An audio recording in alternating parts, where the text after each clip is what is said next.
Aloha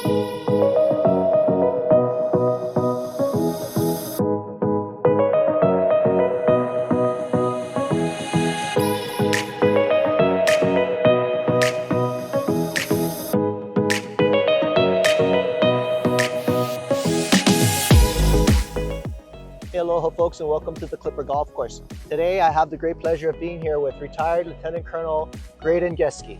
Yes. Mr. Geske, welcome to the show. Aloha. Aloha. Thank you. Hey, so Mr. Geske, tell me, have you ever been stationed on this base when you were active duty? I could tell you the long story, but yes, I came here in 1975 after we evacuated Saigon. Wow. So you came here in 1975. How many years were you here? I was here 4 years at that time. Then I went back to the mainland. And I moved back to Hawaii in 1983. Active duty? Still active duty. So back to this base? Yes. Okay. And then I retired. No, not back to this base. Back to Camp Smith? No, not Camp Smith. Navy, Pearl Harbor. What's the name of that command? It escapes me. Okay, but you were at Pearl Harbor. I was at Pearl Harbor, but I lived in Kailua. Okay, and is that when was that at the tail end of your career there? Yes, I came back in ¡83, got passed over for Bird, and retired in 1986. 86. Wow, you retired a year after I graduated high school. But anyway, okay, so you retired in 86 and you bought a house in a home in Kailua, is that correct? I bought it in '83. Yes. Bought it in 83, so you already had plans to stay here? Yes. Okay, and were you raising a family at that time? Yes, and that the short story is I volunteered to go back to Vietnam second time if I could be stationed at Kaneohe, because I had met these guys called Hawaii Marines and I loved them. They weren't gung-ho kick-ass, they were let's get steak and lobster and have beer. Nice. So I went back to Vietnam second time, arrived here in April of '75 with my wife. When I did that, the assignment guy in DC, we call him the monitor, said if you go back to Hawaii a second time without doing a tour in DC, you'll never make colonel. And I said, understand. And as I mentioned, in '86, when I didn't make colonel, I resigned. And here I was with a happy wife, happy life. Nice. And so when you retired, I know a lot of times retirement comes at a pretty early age in the Marine Corps. So did you go on to a second career? Yes. I wanted to retire when I was 44 because I was going to be an airline pilot with Aloha or Hawaiian. Oh, okay. So but I did not have the Hawaii connection. I didn't know any Hawaiian guy. Oh, no. I knew all military. So I applied for a civil service job, and they were starting up the cruise missile support activity at Camp Smith. Oh, wow. And I got in on the ground floor of that. Oh, my gosh. My fun story is when I interviewed for that job, I knew more about the cruise missiles than the people that were interviewing me because I'd studied for You were a shoo-in then? Yeah. Wow, so you just took over the program. It took me 4 years to get to the top of the program. But I was the deputy and a GS 15 06 equivalent. Whoa. So then I could park in the 06 spots up here. Nice. Okay, and how many years you do that? Did that for 22 years. 22 years. How many years active duty? 20 years active duty, 22 with cruise missile. 42 years of service. Yeah. Crazy.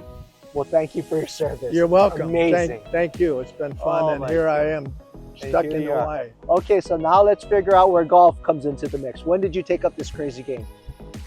I always golfed from high school on, but never seriously. Okay. I recall being back on the East Coast in the early '80s, and I would golf back there with my Marine friends, and we'd go out and hit the ball, and there was typically one or two good golfers and then us duffers, and then we'd drink beer. Yeah, right. That's what it's all about, right? Yeah. So, okay. When did you get more serious about your golf? Was it after retirement? After retirement, my wife passed away when she was 50. My wife, Carol Geske, Carol III, that's another story. We don't need that one. But Carol Skierkowski, her husband Walt, died 5 years after my wife died. And I told her that I know what you're going through and I can help you out. And we walked the beach. I told her some stories and they were true. And us two widowers got together and got married when we were 60. Wow, how about that? And she was a good woman golfer. Right. She said, you can do better than that, Grady. And we got Leland and took some lessons. And yeah, then I got serious about having fun. Okay. And so, but let's talk a little bit about that, because I know that you and Mrs. Geske, you do a little bit of a service to people who are widowed, right? Right. Don't you do? Could you tell us a little bit about that? Well, I was 50 when my wife died. Carol was 55 when her husband died, I believe. No, maybe she was. No.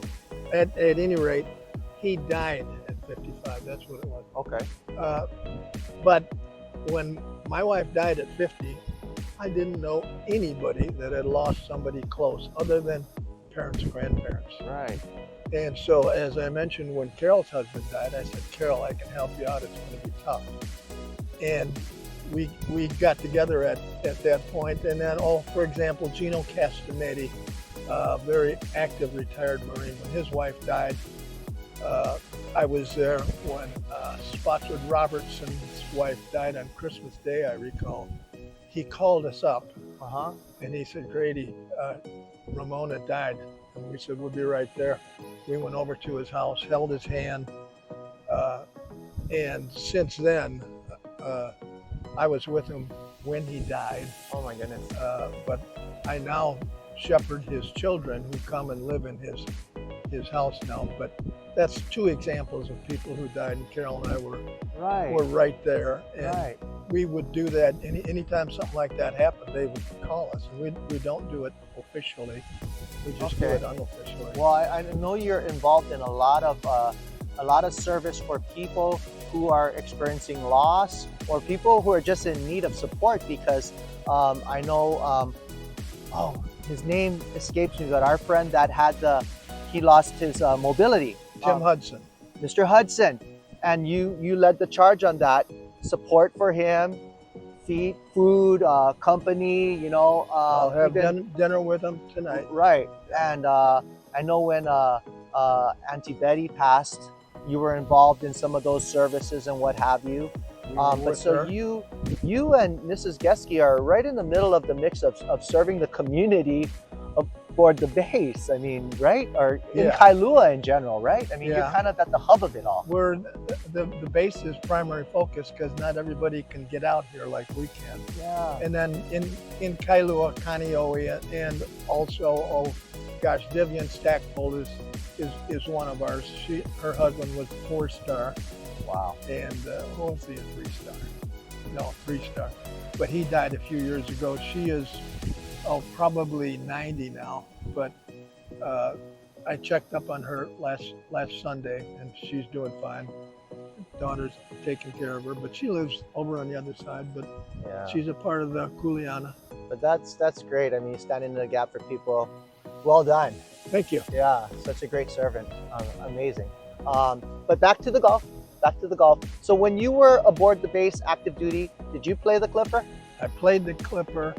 In my years of active duty here, we had Wednesday afternoon, it was PT time, and we all golfed. Or we shouldn't say we all, a bunch of us golfed. Right.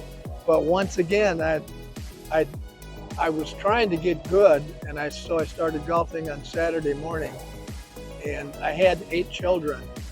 Saturday morning golf, and the boss said, you know, it's great that you can do all this stuff, but we got these 8 kids, and there's soccer and Little League, and I need help. Right. And so I stopped the Saturday stuff. I continued, but I didn't get better at that point. I played once a week. Okay, and then so you did that a couple of tours, and then retirement came, and then you got into the GS side of the house, and we're doing all of that stuff, and then the cruise missile thing, and then when you fully retired, that's when you took up a little more seriously, started getting lessons from the coach, and then became a regular. I mean, you've been a fixture here since I've been here, and I'm pretty sure it was years before I ended up here. So this is your home course, and I know you love it, right? But and we have golfed all the other courses on the island, and guess what? this is the best one, and all by chance it's reasonable too. Well, thank you very much. We do our best. We are very blessed to have a great superintendent, Ryan Wood, and he has a very small crew, a modest budget, but he gets it done and he makes us look real good. He's an unsung hero. Ryan, you the man. But Mr. Geske, you came out here to talk story. We did that.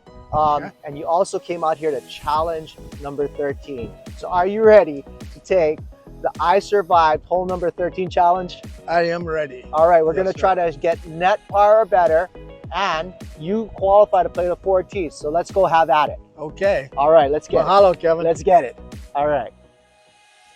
All right, folks, so here we are. We're at the number 13 hole tee box. We're with retired Lieutenant Colonel Graydon Geske. He's going to take the challenge. Now, Mr. Geske is a 20 handicap, and a 20 handicap is going to get 2 shots in this hole.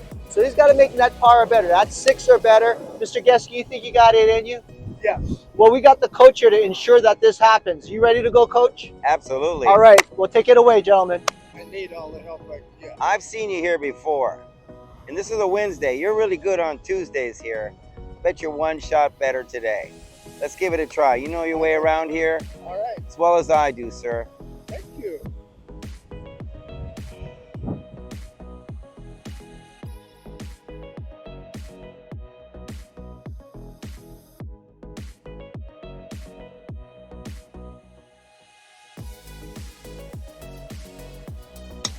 Oh, great shot. Pure, right down the middle.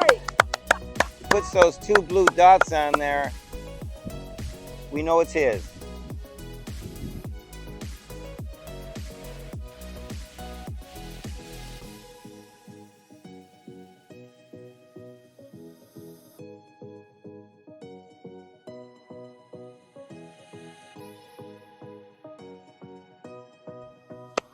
Mr. Geske's hit a perfect tee shot here, probably in the flattest part of the fairway. Let's take advantage of that.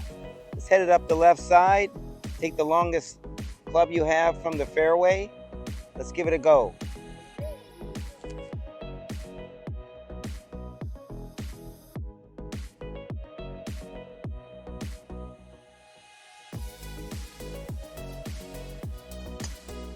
Okay, good shot. It's gonna run out. Awesome. Okay.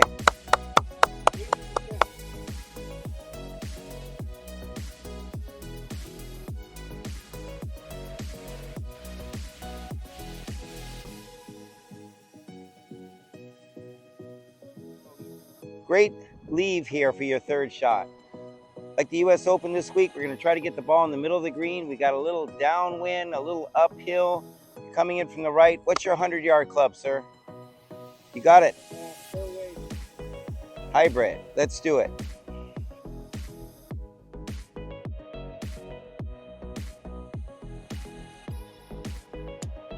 Got a golf clap. That's a winner. Perfect. Come on, be Look right. at that. Just like Jack Awesome Nicklaus. shot, Mr. Geske. Way to It go. did all right. Good job, sir.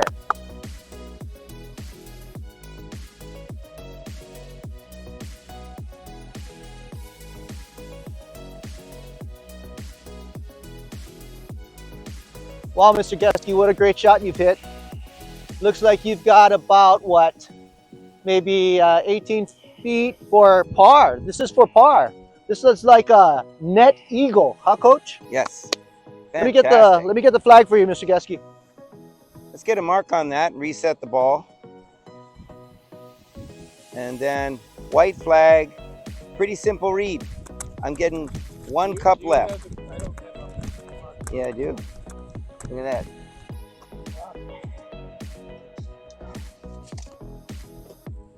So downhill slightly, left to right, 1 cup. Just trying to 2-putt this, sir. If it goes in, you're the champ already. 1 cup left. Hang on to that.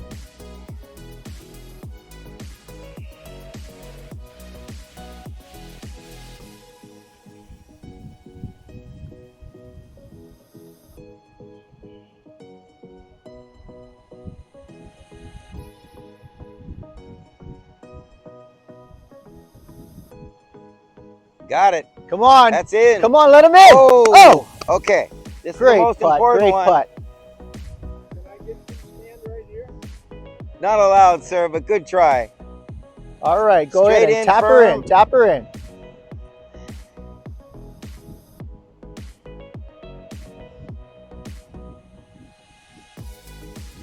Looks like we got a winner. Incredible, incredible. 5 net 3.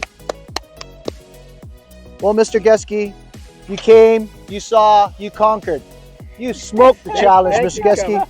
You are definitely a survivor. Look at that, huh? Coach, you want to crown him? Oh boy, Let's get this one off. I'm not sure if it's gonna fit. Your head All is right. so swollen right now. Good job, sir. Woo. Congratulations, sir. Thank you, Leland. Thanks for your service. Excellent coaching. Congratulations. Thank you, Kevin.